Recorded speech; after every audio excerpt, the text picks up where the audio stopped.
Vamos abrir nossas Bíblias no livro do profeta Isaías, capítulo 1. Nós iremos continuar a meditar sobre o nosso culto ao Senhor. Livro do profeta Isaías, capítulo 1. Nós vamos ler os 3 primeiros versículos, porque o nosso culto é resultado da encarnação. O nosso culto é resultado do que Ele fez por nós. O que nós fazemos é uma consequência daquilo que foi feito. Só há culto porque existiu a encarnação. Só há culto porque existiu manifestação do Senhor nas nossas vidas.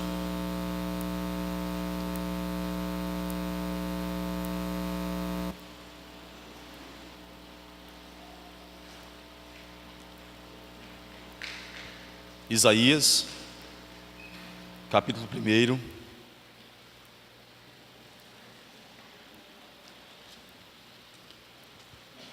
Visão de Isaías, filho de Amós, que ele teve a respeito de Judá e Jerusalém nos dias de Uzias, Jotão, Acais e Ezequias, reis de Judá. Ouvi, ó céus, e dá ouvidos, ó terra, porque o Senhor é quem fala. Criei filhos e os engrandeci, mas eles estão revoltados contra mim. O boi conhece o seu possuidor, e o jumento o dono da sua manjedoura. Mas Israel não tem conhecimento, o meu povo não entende. Amém. Apenas os 3 primeiros versículos. Nós vamos meditar na palavra do Senhor, que nós temos que ser filhos. Mas muitas vezes a palavra do Senhor compara o povo dele com boi e com jumento. Mas ele diz que ele nos criou. Ele nos deu uma forma. Ele fez algo diferente em nossa vida, diferente do jumento, diferente do boi.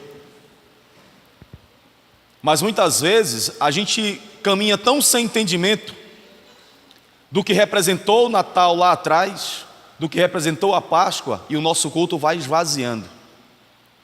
O nosso serviço ao Senhor vai tomando uma proporção de bolha. Ela cresce, ela fica colorida, ela fica leve, ela sobe um pouco, faz uma graça, mas estoura. E muitas vezes nossa comunhão com Deus, nosso culto ao Senhor e o nosso serviço ao Senhor fica assim, de bolha em bolha, mas não fica uma coisa constante diante do Senhor. Nós falamos sobre Deus e a sua palavra definem a nossa maneira de cultuar. É Deus e a sua palavra que define isso.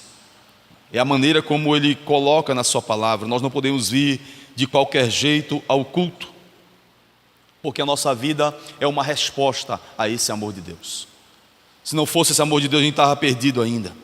E a visão que Isaías tem aqui é a visão, primeiro, sobre o povo de Deus. A primeira providência da visão de Isaías é sobre culto ao Senhor.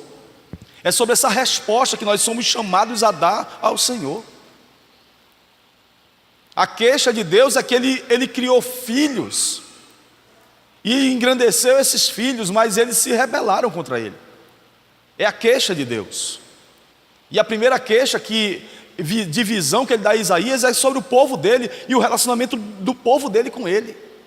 Perceba a gravidade e a seriedade do assunto, que é o culto ao Senhor, que é a nossa resposta diante dEle, é a nossa vida diante dEle, né? E Ele conclama céus e terra. Os céus e a terra serão testemunhas contra o povo de Deus, porque céus e terra também foram criados por Deus, mas eles não receberam o Espírito. Eles não têm uma alma.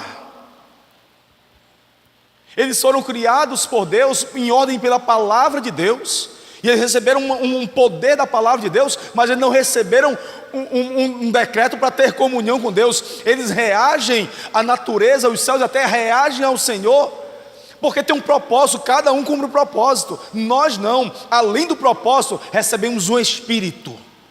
Ele soprou em nós. E o profeta conclama céus e terra, que são testemunhas contra nós. Porque nós muitas vezes não utilizamos, não damos seriedade a tudo que nós recebemos do Senhor, para fazer da nossa vida um culto racional, poderoso, diante de Deus. Então eles nos advertirão acerca nosso rompimento com a aliança com Deus. Israel, o povo aqui eram filhos por criação, por eleição e por aliança. Nós também, a igreja do Senhor também. Criação, aliança, toda essa coisa maravilhosa de eleição sobre a nossa vida, o poder de Deus sobre a nossa vida, de nos amar, de nos arrancar das trevas, nos colocar no reino do Filho do seu amor, nos eleger antes da fundação do mundo nele, nos fazer assentar em regiões celestiais nele. Tudo isso devia estar no nosso coração e ser muito vívido, muito rápido de ser percebido, mas muitas vezes não é. Deus está nos chamando a atenção aqui. Abra sua Bíblia, por favor, em 2 Crônicas, capítulo 26. Ali está o nosso primeiro ponto.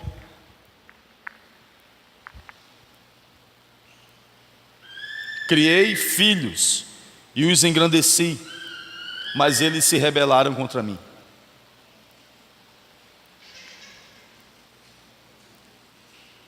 Segundo Crônicas, capítulo 26, vai nos contar uma história.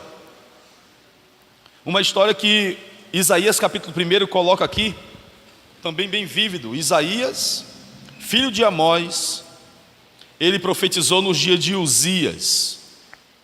Então é importante a gente perceber como foi esse ministério de Isaías aqui no tempo do rei Uzias. Segundo Crônicas 26. Quantos acharam?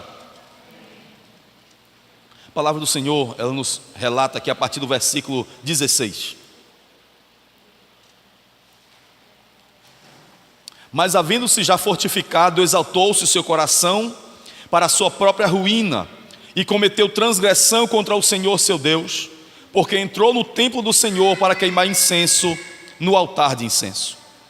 Porém, o sacerdote Azarias entrou após ele com 80 sacerdotes do Senhor, homens da maior firmeza, e resistiram ao rei Uzias e lhe disseram: a ti, Uzias, não compete queimar incenso perante o Senhor, mas aos sacerdotes, filhos de Arão, que são consagrados para este mister. Sai do santuário, porque transgrediste. Nem será isso para a honra da tua parte do Senhor Deus. Então Uzias se indignou, tinha um incensário na mão para queimar incenso. Indignando-se ele, pois, contra os sacerdotes, a lepra lhe saiu na testa perante os sacerdotes na casa do Senhor, junto ao altar do incenso. Então o sumo sacerdote e todos os sacerdotes voltaram-se para ele, e eis que estava leproso na testa, e apressadamente o lançaram fora. Até ele mesmo se deu pressa em sair, visto que o Senhor o ferira. Assim ficou leproso o rei Uzias, até o dia da sua morte, e morreu, por ser leproso, numa casa separada, porque foi excluído da casa do Senhor. E Jotão, seu filho, tinha a seu cargo a casa do rei, julgando o povo da terra. Quanto aos mais atos de Uzias, tanto os primeiros como os últimos, o profeta Isaías, filho de Amós, os escreveu. Descansou Uzias com seus pais, e com seus pais o sepultaram no campo do sepulcro que era dos reis, porque disseram: ele é leproso, e Jotão seu filho reinou em seu lugar. Amém.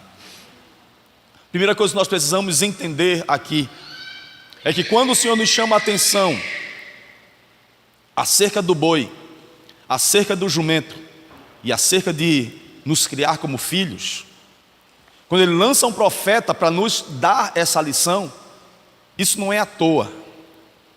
Isso não é à toa.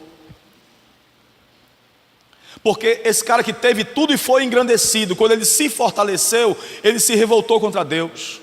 Deus diz: eu criei filhos, mas eles se ensoberbeceram contra mim, eles se rebelaram contra mim. Eu os engrandeci, mas eles se rebelaram.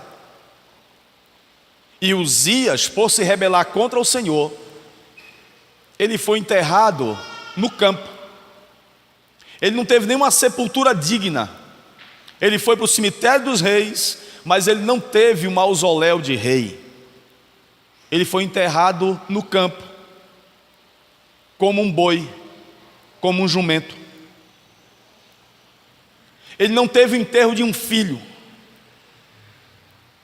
Ele teve o enterro de um boi ou de um jumento, porque ele não conseguiu ser filho. Ele não conseguiu prestar um culto agradável ao Senhor, embora o Senhor o tenha engrandecido. A primeira coisa que nós temos que entender aqui é que o culto é com firmeza de atitude que esses 80 sacerdotes tiveram. Não é com a lavagem, não é com o resto que Uzias queria oferecer. Isso nos chama a atenção porque nós precisamos entregar para o Senhor o melhor das nossas vidas, a firmeza do nosso coração, o entendimento da nossa alma, aquilo que está no nosso coração com a disposição para servir ao Senhor, a firmeza de atitude desses homens que colocaram o rei no seu devido lugar e disseram: não compete a você fazer isso, não compete a você desvirtuar, bagunçar o culto.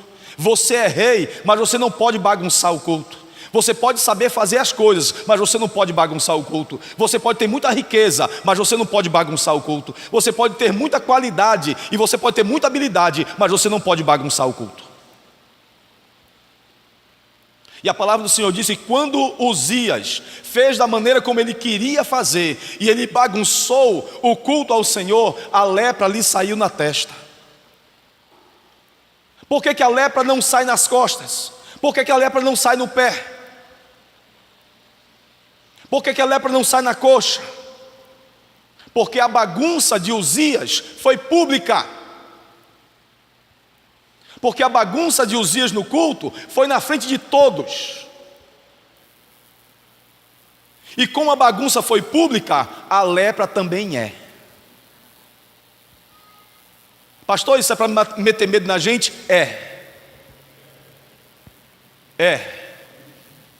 Basicamente isso. É para justamente causar temor e tremor nas nossas vidas, para que quando a gente queira bagunçar no culto, a gente esteja muito consciente daquilo que Deus é. Ele é criador de filhos, Ele é o engrandecedor de filhos e cria filhos para a glória dEle e não para bagunçar culto, e não para fazer segundo a sua própria vontade. Então o culto é feito com a firmeza das atitudes. O culto é feito com um espírito pronto. Uzias devia ter tido medo aqui. Ele não devia ter oferecido ao Senhor aquilo que ele não poderia fazer. Podia ter muita pompa, podia ter muita riqueza, podia ter o melhor incenso. Ele devia ser da melhor qualidade, porque era o rei que estava oferecendo. Mas se não era agradável a Deus, não prestava. Assim como muitas vezes as nossas melhores roupas, o nosso melhor perfume, a nossa melhor maneira de estar na casa do Senhor pode não ser a melhor coisa que Deus quer. Porque o culto não precisa ser uma Fashion Week. Fashion Week é a semana de moda. Aí tem muitas cidades que tem semana de moda, é a Fashion Week. Aí você vai para uma Fashion Week e você não vê ninguém esmoléu. Você vê todo mundo com as melhores roupas, as melhores grifes. Roupa que ninguém usou, roupa que está do outro lado do mundo, roupa que é novidade em todo canto, roupa e tendência que não chegou ainda. Eles estão apresentando. Muitas vezes nós nos preocupamos muito com a nossa roupa que nós estamos querendo vir para o culto. Mas muitas vezes Deus não quer apenas aquilo que está aparecendo. Ele quer perceber um culto racional, um culto com entendimento. E ele diz, a queixa do Senhor é aquele: o meu povo não me entende. E Uzias não me entendeu. Uzias não entendeu que eu tenho um reino de sacerdotes, e são eles que eu disse que da descendência de Arão trariam o louvor na minha presença. Não competia a ele. Uzias não entendeu. Além dos nossos cultos parecerem uma Fashion Week, muitas vezes parece uma lan house. Parece uma lan house. Nós estamos esperando mensagem de qualquer coisa.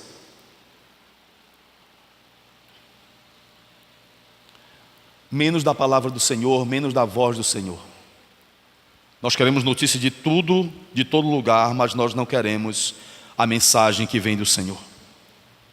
Isso gera uma lepra, uma doença no meio do povo de Deus. Uma das graves doenças que nós temos observado, nós temos vivido e sentido dentro dos cultos, e muitas vezes você vê isso em palestras, você vê isso em vídeos, você vê isso nas postagens das pessoas, nas mídias, nos cultos que são filmados e transmitidos. É aquele mal do microfone, aquele vírus que tem no microfone, que a pessoa ela tem uma postura, ela tem uma vida, ela mostra uma unção, ela mostra uma vivacidade, uma espiritualidade quando está com o microfone na mão. Depois que ela solta o microfone, não tem mais nada.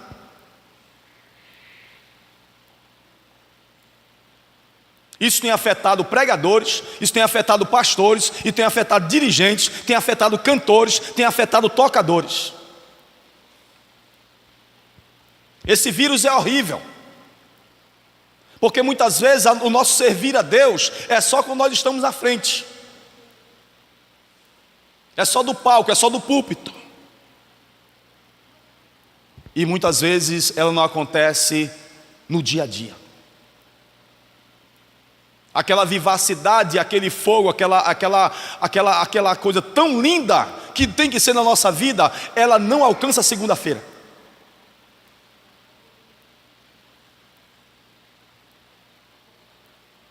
Fica no domingo. Mas a nossa adoração ao Senhor, o nosso culto tem que ser uma coisa diária. Amém?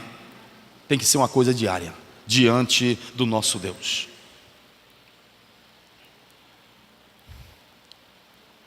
Nós temos que nos cuidar para que a nossa caminhada com o Senhor seja frutífera, seja gloriosa.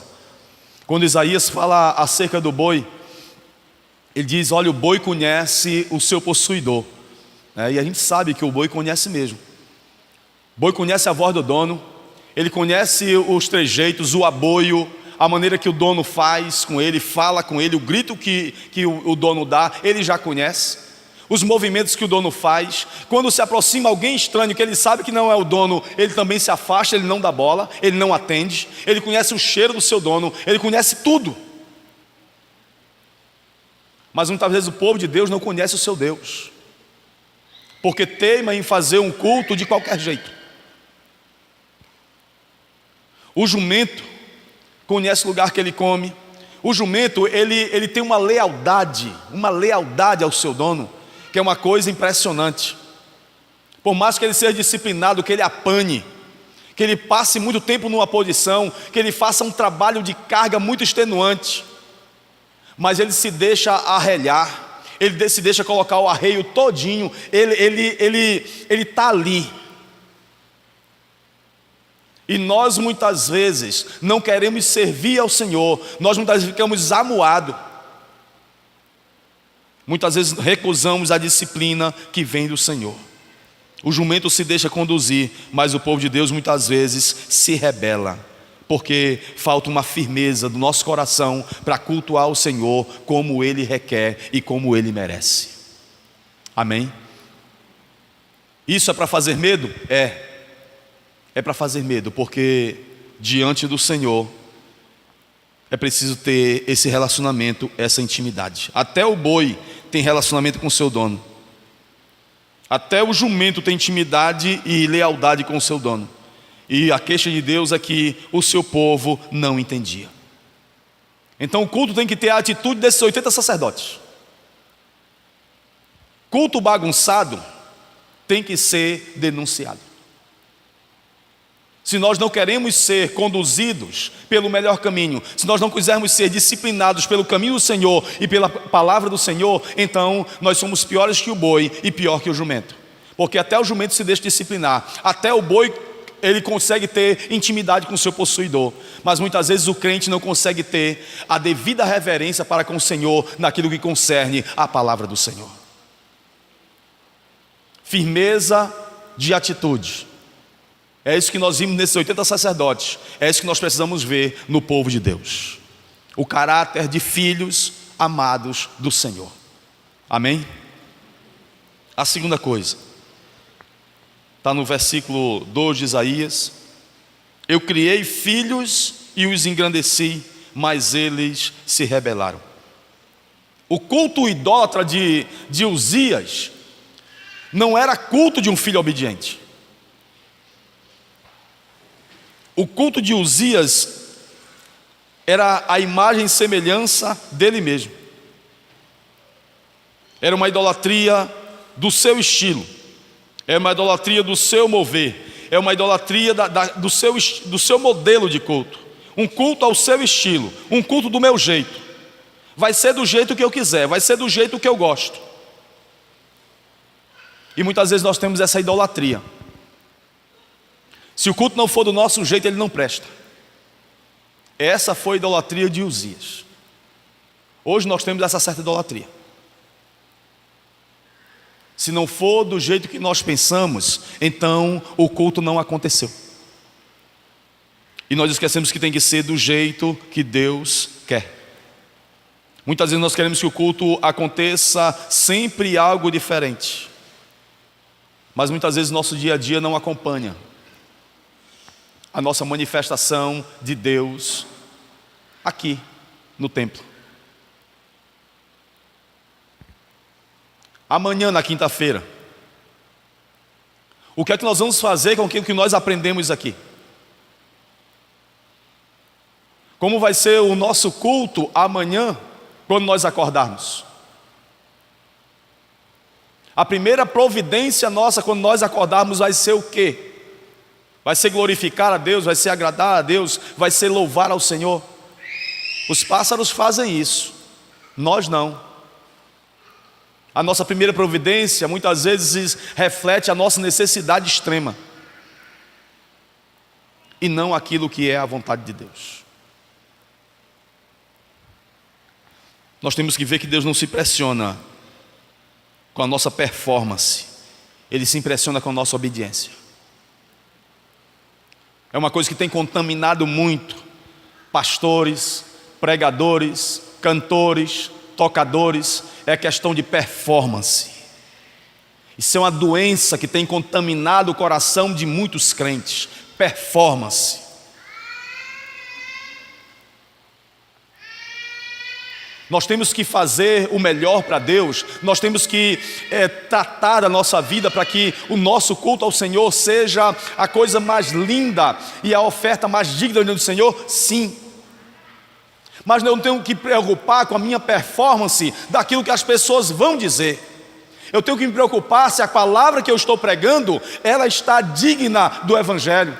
Se a atitude do meu coração em receber essa palavra é a atitude de filho de Deus, que quer ouvir a voz de Deus. É isso que tem que me preocupar. E o que tem muitas vezes gerado nas igrejas, por causa dessa performance, é um espírito de competição, que tem acabado com as nossas vidas. E é pastor competindo com pastor, é pregador competindo com pregador, é cantor competindo com cantor, e é tocador competindo com tocador. É uma tristeza. E isso não reflete um culto ao Senhor. Abra sua Bíblia em 1 Samuel. 1 Samuel capítulo 15.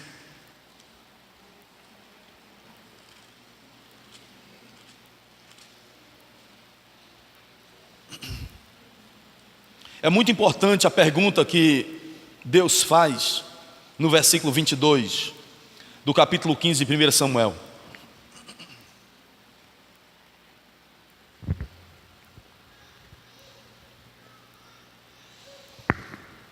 Deus usa o profeta Samuel, ele pergunta para Saul: Saul, tem porventura o Senhor tanto prazer? A alegria de Deus, Saul, é em holocaustos, sacrifícios, ou em que se obedeça a sua palavra? Olha que pergunta, que é uma pancada. Saul, o que é que você acha? O Senhor tem prazer? Qual a quantidade de prazer que Ele tem em sacrifícios, em holocaustos? Quanto prazer que Ele tem nisso, quanto que se obedeça a sua palavra? Eis que o obedecer é melhor do que o sacrificar, e o atender é melhor do que a gordura de carneiros. O que Samuel está dizendo para Saul aqui é: Saul, se Deus não tiver o teu coração na hora da tua oferta, não adianta o que você faz, não adianta a tua performance. Se Ele não tiver você, se Ele não tiver o seu coração, não adianta o que você faz. E não adianta quantos carneiros muito bem gordos você está oferecendo, não adianta quantos novilhos você está oferecendo ao Senhor, se Ele não tiver você, aquilo que você faz para Ele não atende à vontade dEle.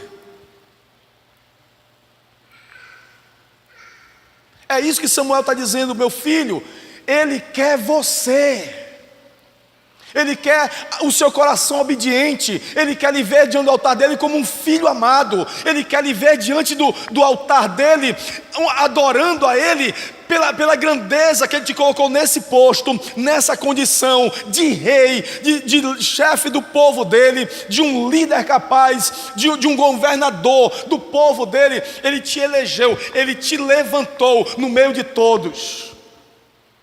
E o que é que você faz com o que Deus fez com você, Saul? Você faz uma bagunça no culto.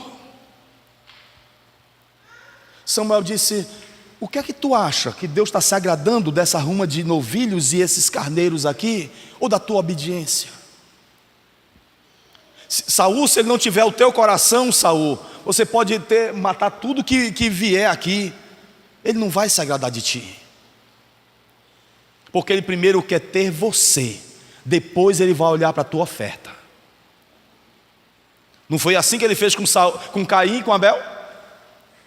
Primeiro Ele olhou para o adorador, depois Ele olhou para a oferta do adorador. Primeiro Ele olhou para o coração deles dois, depois Ele olhou para a oferta.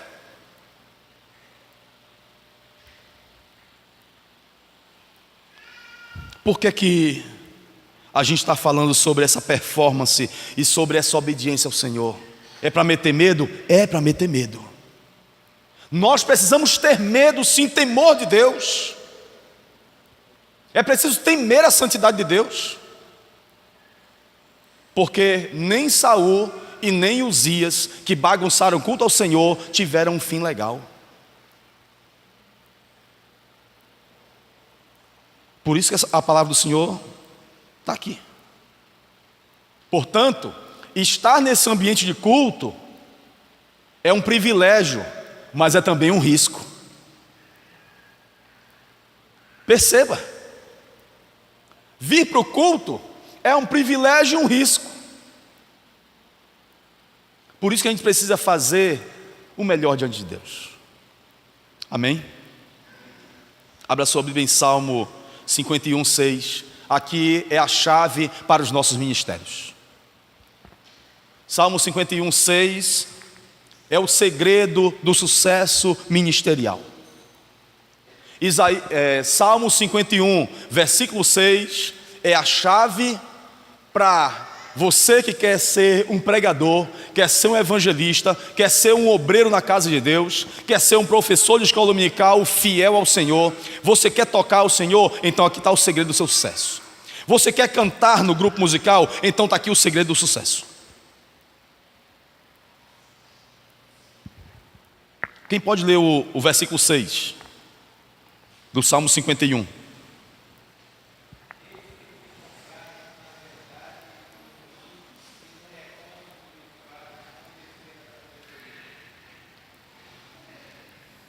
Pode repetir?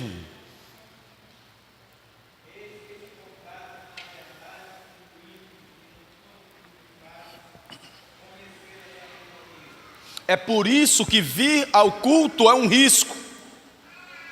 Porque o escâner de Deus, ele passa pela nossa vida, ele sonda o nosso coração.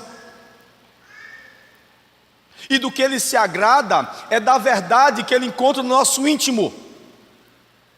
Ele se agrada da verdade que está na nossa essência. Ele sonda o nosso coração, ele sonda o nosso espírito. E ele percebe o que é que nós estamos depositando diante dele aqui. Ele se agrada da verdade no íntimo. E a nossa adoração, quando é sondada, ela pode ser agradável ou pode ser recusada diante do Senhor. A nossa oferta pode ser uma lavagem diante de Deus. E quando ele perceber isso, você pode conhecer Bíblia do jeito que você conhecer. Você pode ser o pregador mais famoso que você puder ter fama. Mas se na hora que ele conhecer a verdade do íntimo, não for aquilo que ele espera, meu filho, babau.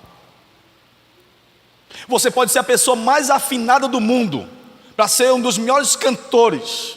Mas quando Deus conhecer a verdade do íntimo, e ele não se comprazer nela, filho, tchau para ti. Você pode dominar as notas, os acordes e ser um menestrel. Mas quando ele conhecer a verdade no íntimo, se não bater com a vontade dele,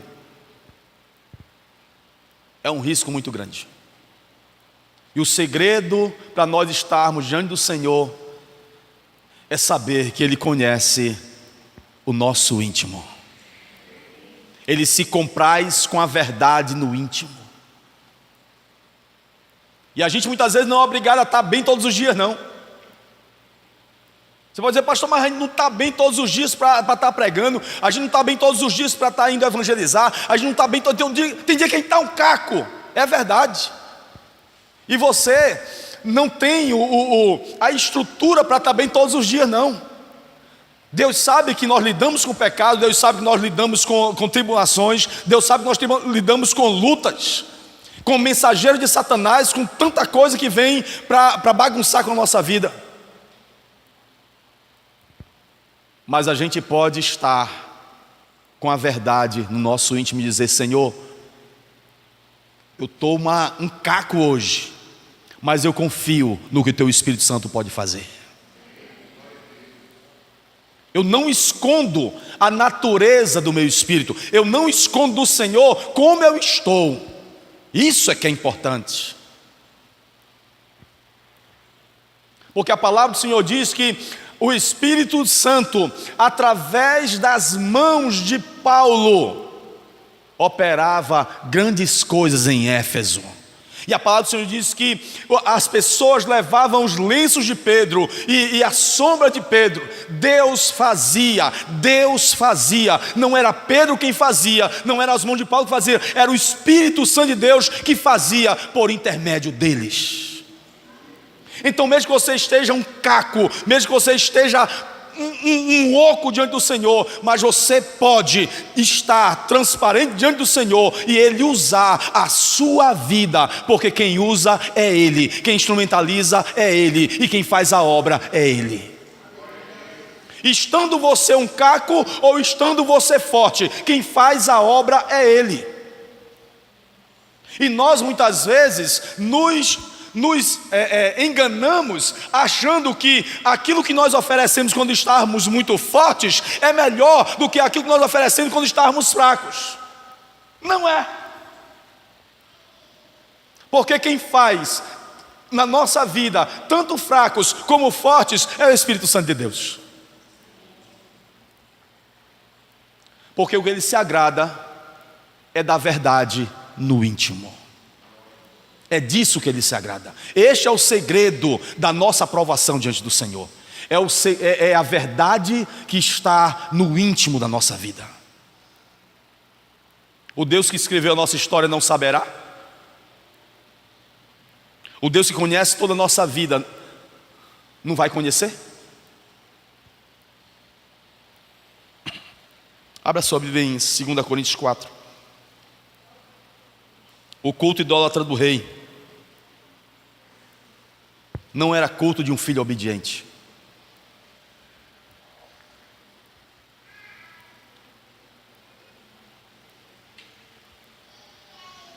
O que Uzias esquece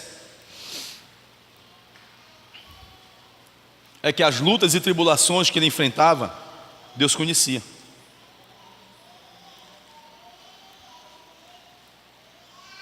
Quem pode ler o versículo 10 do capítulo 4 de 2 Coríntios?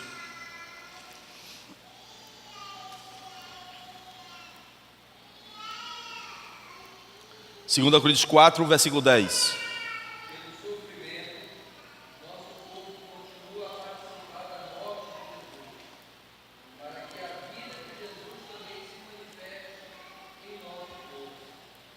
É isso que tem que acontecer.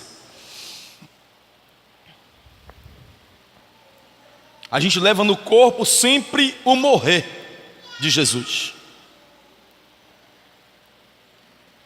A nossa humildade diante dele, morrendo todos os dias, nos sacrificando todos os dias, colocando a nossa vida como sacrifício diante do Senhor todos os dias, sacrificando o nosso eu todos os dias, fazendo morrer a nossa natureza todos os dias, fazendo morrer a nossa vontade todos os dias, para que nasça em nós a vontade de Deus. Quem pode ler o versículo 11?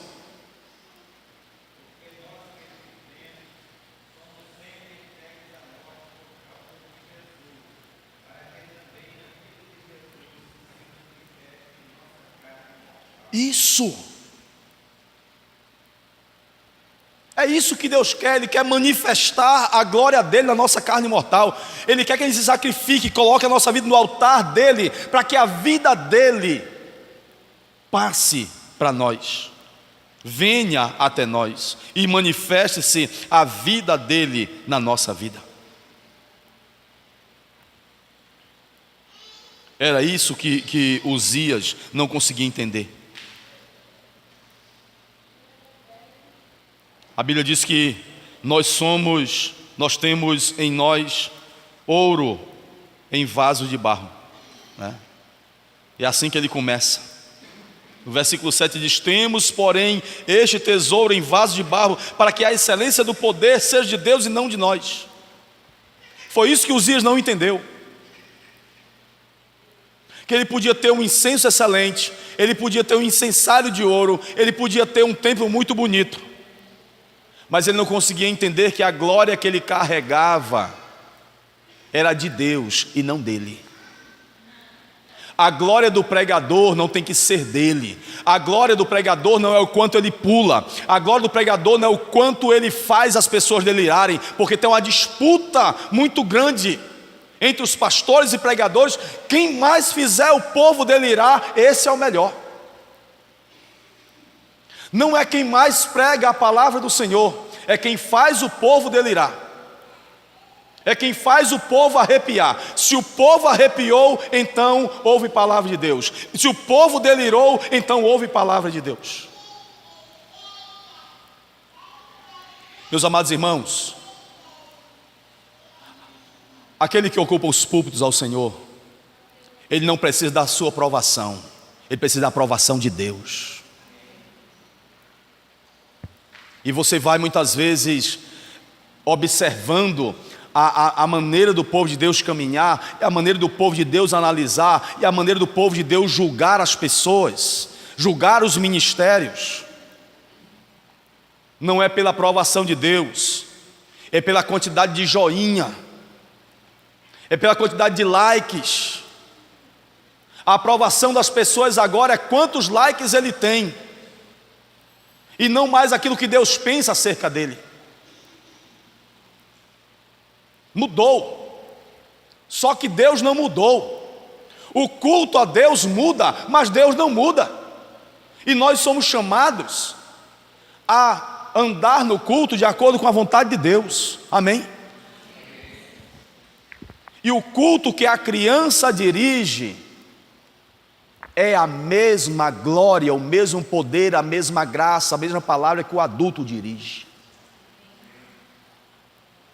Porque não existe um culto de um jeito e um culto de outro. Os elementos do culto são os mesmos. É palavra de Deus, é reverência diante do Senhor, é louvor ao seu nome, tudo com o quê? Regado à verdade que está no íntimo. É por isso que as crianças têm que ser direcionadas e disciplinadas e observadas e conduzidas no melhor do entendimento delas. Porque nós muitas vezes poupamos demais as crianças, como se as crianças não entendessem. Pelo contrário, as crianças, elas são uma esponja de conhecimento. Tudo que você ensinar para eles, eles aprendem. Tudo. E por que não ensinar então reverência ao Senhor? E por que não ensinar então aquilo que é correto? Pastor, mas eles não vão entender tudo. Mas um pouco que eles entenderem já valeu a pena. O pouco que eles conseguirem compreender já valeu a pena. Porque esse pouquinho que eles compreenderem, quando eles crescerem um pouquinho, já vai estar sedimentado na vida deles. Já vai ter um depósito lá. Um depósito já guardado lá. Se você deixar para ensinar só depois, não vai ter nada. Mas ele já tem aprendido um bocado de bobagem. E o depósito de bobagem já deve estar cheio. Mas o depósito da glória de Deus vai estar vazio. Mas se você começar desde cedo a depositar a glória de Deus ali, vai nivelar com as bobagens que o mundo tem. Quando Deus começar a trazer amadurecimento e conhecimento e clareza daquilo que é vontade dEle, já vai ter algo lá depositado. E isso Deus vai usar para manifestar o poder dEle e a glória dEle. Lembre-se de Samuel. Lembre de Samuel. Samuel foi colocado ali. E o depósito que ele conseguiu ali diante do Senhor valeu a pena. Veja o que ele se tornou. Ficou melhor do que os filhos dos pastores, tudinho.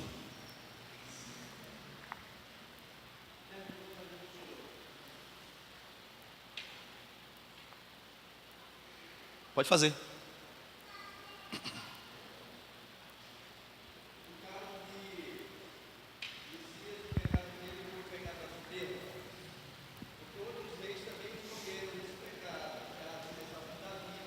Uhum.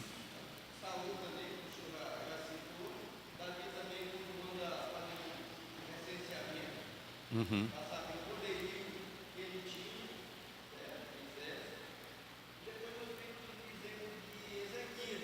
Sim.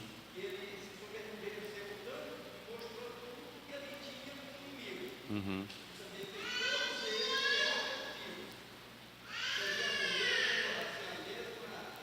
Tem a conotação, só que Uzias tem um agravante. Uzias, ele depois de repreendido, essa é a questão. Quando Ezequias foi repreendido, o que foi que ele fez? Voltou-se para a parede, começou a chorar e clamar, e Deus mandou Isaías voltar, né? Davi, quando ele foi repreendido, ele se voltou para o Senhor e clamou por misericórdia ao Senhor. Quando você lê 2 Crônicas 26, você percebe que quando Uzias foi repreendido, ele se rebelou ainda mais. Ele agravou a rebelião dele. Quer dizer, além da ousadia e da soberba dele, ele rebelou-se. A palavra que ele coloca é rebelou-se. É uma pessoa obstinada, né? É uma pessoa obstinada. Por isso que, quando ele coloca aqui que ele serviu no tempo do rei Uzias, ele coloca aqui o boi e o jumento pareceu melhor do que o rei, porque o jumento, apesar de ser teimoso e apesar de muitas vezes empacar no caminho, com a disciplina ele vai. Mas Uzias nem assim. Ele foi além da soberba, ele foi rebelde demais, né? Ele rebelou-se demais. Nós não podemos cair nessa pataquada dele. Nós temos que entender que temos um tesouro em vaso de barro, para que a excelência do poder seja de Deus e não nossa. Amém? Quando você estiver dirigindo o culto, a excelência da glória não está em você. Quando você estiver pregando a palavra do Senhor, receber uma oportunidade, seja no culto campal, seja para dar uma palavra, contar um testemunho, a glória não está em você, a glória é de Deus. Quando você receber a oportunidade para louvar ao Senhor, você não vem para disputar com ninguém, você não vem para apresentar uma performance, você vem para adorar ao Senhor, porque tem um scanner sobre o seu coração e Ele está querendo ver a verdade do íntimo. A verdade do íntimo. Essa é a chave. Essa é a chave do sucesso. Porque se você estiver preocupado com a verdade do íntimo, nada mais pode preocupar você. Porque você não vai estar esperando nada de ninguém. Porque se você estiver preocupado com a verdade daquilo que Deus se agrada, com a verdade do íntimo, eu me comprazo com a verdade no íntimo. Quando nós estamos conscientes de que vai sondar, não importa mais nada. O tom pode sair errado, uma palavra pode ser esquecida, não importa.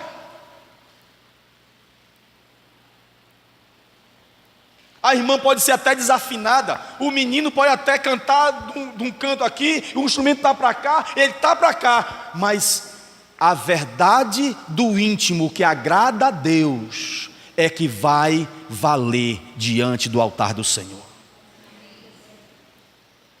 E é isso que não estava na preocupação de Uzias. Criei filhos e os engrandeci, mas eles se rebelaram contra mim. O meu povo não entende. Essa é a queixa de Deus. Deus nos criou para o louvor da sua glória. Deus nos criou para filhos. Amém? Esse é o segredo. Ele nos pede um culto racional. Ele nos pede um oferecimento da vida. Ele nos pede para morrer. Morra e entregue a sua vida no meu altar. Ah, pastor, mas eu peço tanto para Deus me esvaziar, eu peço tanto para Deus fazer isso. Filho, o problema é esse. Você está pedindo uma coisa que Ele já ordenou. Se você abrir sua Bíblia em Filipenses capítulo 2, você vai lembrar que, assim, tende em vós o mesmo sentimento que havia em Cristo Jesus. Tende em vós. Deus não vai descer da glória dele para fazer você fazer isso, você não. Tenha em você o mesmo sentimento que houve nele. Tenha. Morra. Ofereça-se. Imole-se no altar de Deus. É isso que ele pede. Tende em vós o mesmo sentimento que estava em Cristo Jesus. Ele se esvaziou. Ele se esvaziou. Não foi o Pai que esvaziou ele, foi ele que se esvaziou. Ele humilhou-se até a morte de cruz, assumiu essa forma de servo e obedeceu ao Pai. E por que nós muita gente não queremos nos esvaziar?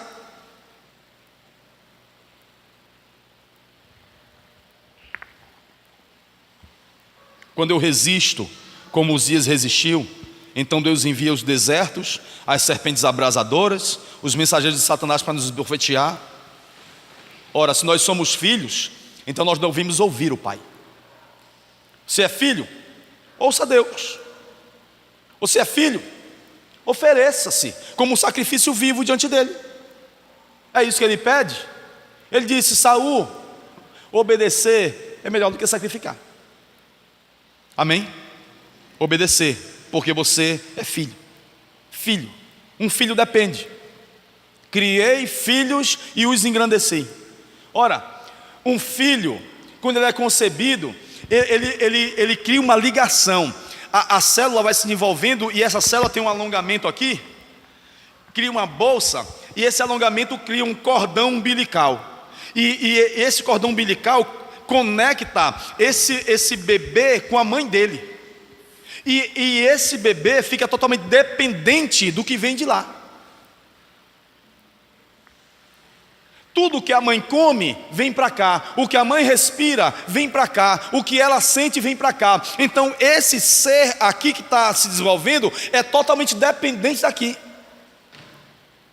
Criei filhos, e os meus filhos que eu criei, eles querem cortar um cordão umbilical aqui, e eles não querem depender de mim, eles não querem se alimentar de mim, eles não querem intimidade comigo, eles não querem nada comigo. Eles se soberbeceram, eles querem viver do jeito deles, eles não querem viver dependentes de mim. Essa é a queixa de Deus aqui. Na barriga da mãe, a criança já conhece as batidas do coração da mãe, a criança já conhece a voz da mãe, a criança já conhece quem faz carinho, a criança já conhece tudo, conhece o comportamento da mãe, se ela está nervosa, se ela está em paz, se ela está calma, como é que está a voz dela, a criança conhece tudo. Por quê? Porque gerou relacionamento. Eu criei filhos, mas eles não quiseram relacionamento comigo, eles quiseram independência de mim. Deus tem que ter primeiro a mim, depois Ele vai se preocupar com aquilo que eu faço. Uzias aprendeu isso com muita pena, com muita luta, com muita dor, doente. Nosso culto é uma resposta ao que Ele fez. Aí você pode falar, mas pastor, o que foi que Deus fez? O que foi que Jesus fez? Ele só deixou um trono de glória por você. Se você não consegue força para vir ao culto, se você não tem força para deixar um pouco do que você está fazendo, para vir cultuar ao Senhor, para vir entregar a sua vida ao Senhor, ou ter um dia a dia de reserva diante do Senhor, de reservar um tempo para cultuar a Ele, pelo que Ele fez por você, você vai perguntar, o que foi que Ele fez por mim? Ele veio te salvar, filho. Ele veio arrancar as trevas de você. Ele deixou um trono de glória por sua causa. Ele foi à cruz. Ele sofreu tudo, toda a ira de Deus por minha vida e pela sua, para lhe fazer filho, para lhe fazer dependente de Deus. Você me pergunta, o que é que Ele fez por mim? Ele fez apenas tudo. Ele fez apenas tudo. Isso muitas vezes demonstra, porque muitas vezes nós compreendemos o que é o culto, nós sabemos os elementos do culto, nós sabemos que é aqui Deus quem define o que é o culto, mas muitas vezes o nosso sacrifício não é vivo, o nosso sacrifício é morto.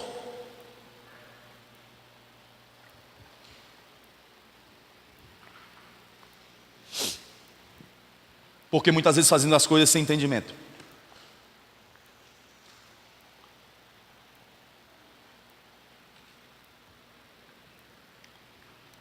Na planície do Sinai, tinha um bezerro do ouro aqui, 3.000 mortos. Por que morreram 3.000? Porque o Salmo 115 diz que os ídolos são coisas vãs. Tem olhos, mas não veem, tem ouvidos, mas não ouvem, tem bocas, mas não falam, tem mãos, mas eles não fazem coisa nenhuma, e tem pés, mas eles não saem do lugar. Tornam-se semelhantes a eles todos aqueles que o adorem e todos aqueles que neles confiam. Sabe por que morreram 3.000? Porque estavam adorando coisa morta. Tornem-se semelhantes a eles. Nós nos tornamos semelhantes àquilo que nós adoramos. E é por isso que muitas vezes nós adoramos nossas performances e nós morremos. Nós adoramos a maneira como nós pregamos muito bem e o pregador morre, e o pastorado morre, e o ministério morre. E nós adoramos a maneira como nós tocamos o instrumento muito bem, mas por dentro nós estamos mortos. não há vida.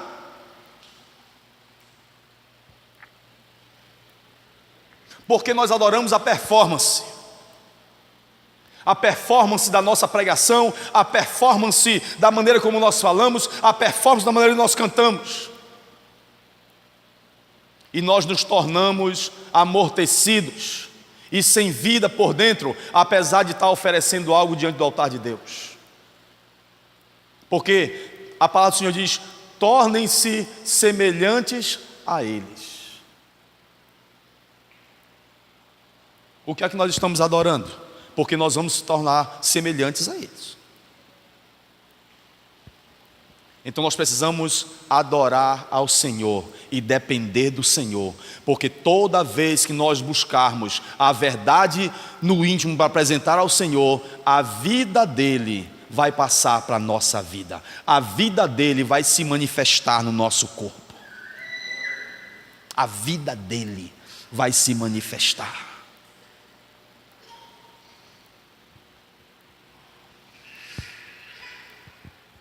Que o Senhor nos abençoe. Salmo 43 não, Isaías 43 diz, 43 versículo 1, diz: Jacó, eu te chamei, Israel, eu te remi, eu chamei-te pelo teu nome, tu és meu. Nós somos do Senhor, eu te criei, eu te formei. Criar é um ato maravilhoso de Deus, é o poder da palavra de Deus sobre a nossa vida. Ele nos deu forma de imagem e semelhança dele. Eu te remi, veio salvação e regeneração sobre a nossa vida. Tem muitos motivos para nós louvarmos ao Senhor. Chamei-te pelo teu nome, Ele nos conhece. Tu és meu, Ele nos gerou identidade. Tudo isso Ele fez por nós. Tudo isso é motivo para cultuar ao Senhor. Não apenas aqui, mas cultuar ao Senhor em todo o tempo. Em todo o tempo eu louvarei ao Senhor, sempre estará nos meus lábios o seu louvor. Amém? Isso deve ser a verdade do nosso coração. Que o Senhor, nosso Deus, trabalhe poderosamente nas nossas vidas. E quando nós estivermos muito abaixo daquilo que nós sabemos que podemos oferecer ao Senhor, confie no que o Espírito Santo de Deus pode fazer na sua vida. Entregue-se completamente, porque a verdade do íntimo ela vai brotar, e Deus então vai trabalhar dia a dia, de glória em glória, de graça em graça, até nós estarmos conformados à imagem e semelhança do seu Filho. Não desista. Não entregue os pontos. Ouça o Senhor, seu Deus que lhe criou. Vá em frente, obedeça a sua palavra e ofereça o melhor. Não temas. A palavra do Senhor diz: não temas. Eu te criei, eu te remi, chamei-te pelo teu nome, tu és meu.